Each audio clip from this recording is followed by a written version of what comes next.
Welcome to Second Take, the show that focuses on the issues behind the news. Innovative technology solutions for the struggling mining sector will be the focus of a new unit at Wits, and South Africa's once globally recognized mining R&D is hoping to get back on the world map. Mining Weekly editor Martin Creamer unpacks these developments. Welcome, Martin. Hi, Sashni. The new Wits Mining Institute will house the school's advanced digital mine project and a college network tasked with the development of 21st century artisan and technician skills. Can you tell us more about this? Yeah, this Wits Mining Institute has been in the making for some time. And fortunately, Professor Kaywood has persisted with this. And finally, we see that it's going to be a very holistic institution. And it won't just deal with eggheads at the top. It's going to make sure that you've got skills throughout your mining industry, the skills that are needed. And those skills have to be well honed. And coming with it is also this academic background that you've got at Wits and linking to parts of the university that you wouldn't think are associated with mines. So it'll be holistic in that respect as well, that you won't just focus on a mining building and say, well, we can't go beyond that. You go throughout the whole university, everything that it can offer, in finance, in architecture, in everything that is there, which is so rich. So that holism, I think, could bring mining back into the 21st century. We've been lacking that technological thrust. And you've got this initiative now, which is going to be well received in the mining industry, and it's also being well backed. Mining companies do back education. You found that Sibanye Gold in 2014 gave both Wits University and the University of Johannesburg something like 25 million rand, and it's to create this capacity that they need. Because of the downturn, of course, you get a lot of students saying, well, where are we going to get employment? One of the guarantees put up by gold mining companies, and particularly Sibanye, is that we will take in these people and give them experience on the mine while they are studying and during the period that they need to get practical work done in order to receive their degrees or obtain their degrees at some stage. So there's a lot being looked at now just to make sure that we get the skills in place, and the academic institutions are also doing work with each other. Instead of acting in a silo, you'll have the various universities also working with each other. And at last, that holism is starting to come through. Encouraging progress has already been made to show the path forward for established deep-level mines and new operations. What are the developments? Well, you've got, it's a simple thing when you go into that university and you see the lift shaft that they're using. It's a normal flight of stairs, but they've turned it into an example of how you can learn about logistics in mining and transport in mining. And that is a living example for students of how they can get involved, at depth in mining safely. And also they've got a fantastic mock mine. And you go under there, and they're even talking about drones which will operate to make sure you have a safe operation underground. So they want to take every little bit of modern technology. It's all there. All you need to do is apply it, put it all together to make sure that your miners underground have got communication.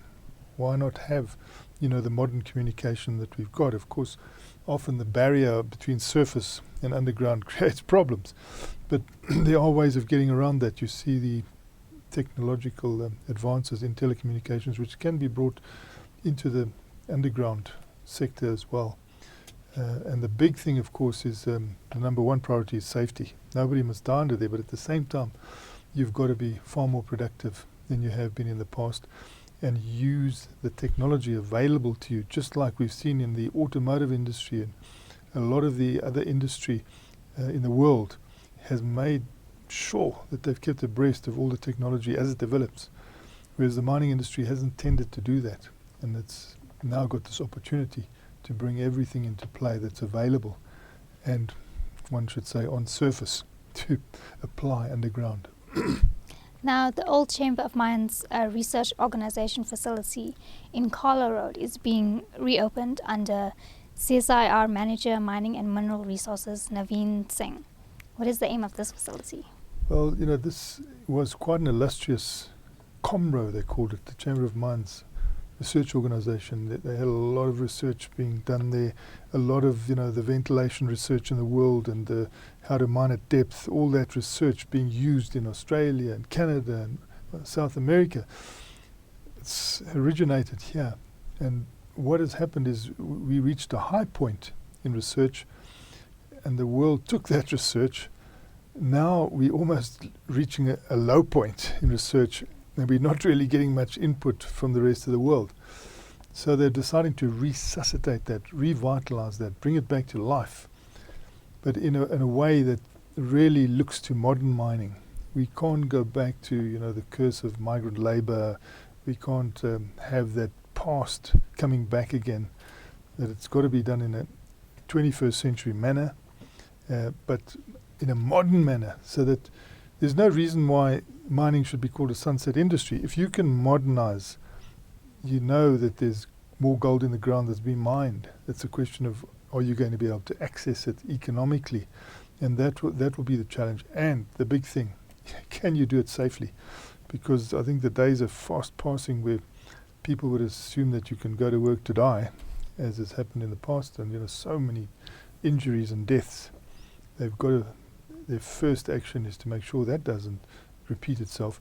But then once you've reached that level, how can you automate? How can you bring a semblance of, first mechanization, probably then automation, but it might be a leap to automation because, mechanization as it exists elsewhere in the world is a bit restrictive.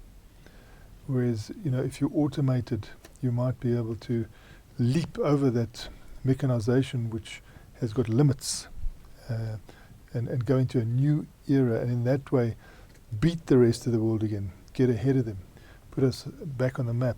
And you can see it's going to be much different to what it was in the past, COMRO. Before 1994, this was part of the Chamber of Mines, so they would all fund this. Then when democracy arrived, a gesture of the mining group was to give this to the state.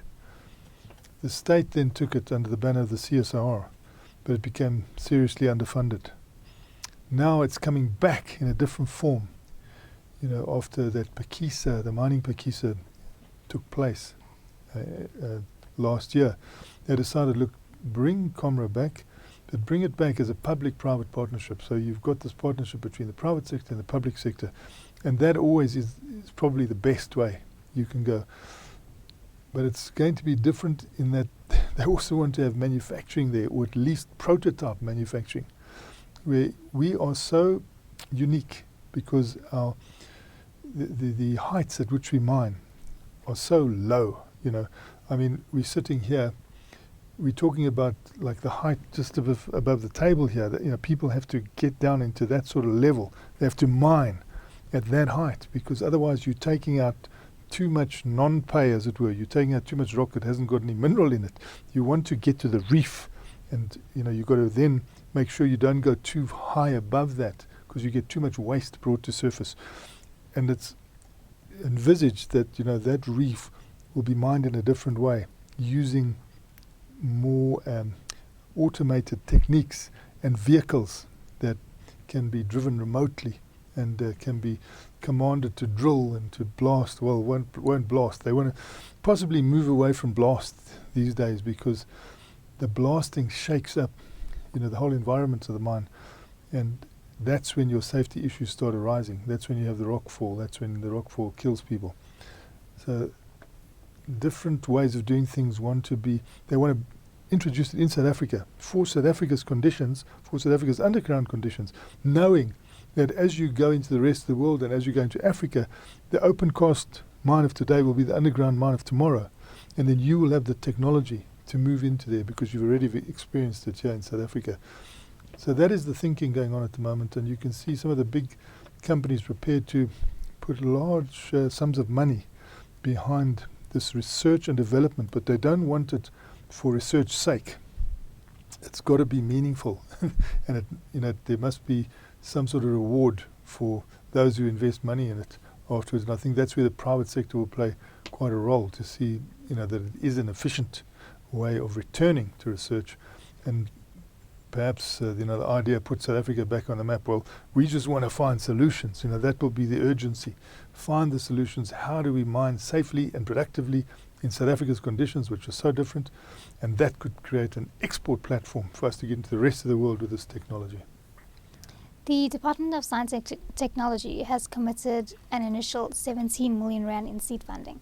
Can you tell us more about this? Well, I must say, the Department of Science and Technology under Naledi Pandor, they're wide awake, to the opportunities. And in this case, again, prepared to put funding to, you could say it's seed funding, but it's extremely important funding at the moment because you don't want any delays. And you can see how pleased Comro is about this because they're saying, it's much more than they've been getting. So therefore, let's use it well. And if we use it well, we're going to get a lot more. And obviously, they will need a lot more.